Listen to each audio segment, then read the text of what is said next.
કેન્દ્ર સરકારે 5,631 કરોડ આપ્યા, પણ ડબલ એન્જિનના એક એન્જિનમાં ફાઇલો અટકી. જો નહીં વપરાય તો માર્ચ 2026 સુધીમાં ગુજરાતના હકના રૂપિયા પાછા ખેંચાઈ જશે. ભાસ્કરના ઇન્વેસ્ટિગેશનમાં જુઓ મોટો ખુલાસો. નામ ભારત નેટ પ્રોજેક્ટ. લક્ષ્ય ગામડાઓમાં ઈ ગવર્નન્સ, ઈ હેલ્થ, ઈ એજ્યુકેશન, ઈ બેન્કિંગ જેવી સેવાઓ આપવી.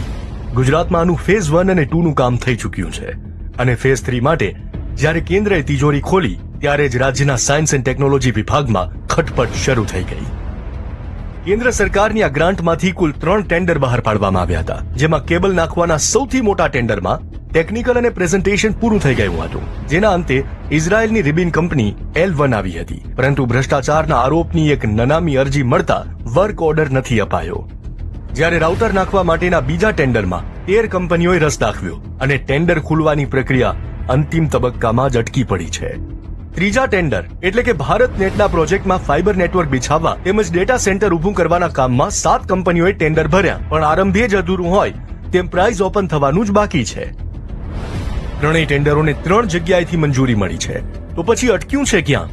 આજ વિભાગના પ્રિન્સિપલ સેક્રેટરી મોના ખંધારની રાતોરાત બદલી અને ગુજરાત ફાઇબર ગ્રીડ નેટવર્ક લિમિટેડના ડાયરેક્ટર સંજય ગાર્ડનનું રાજીનામું કારણ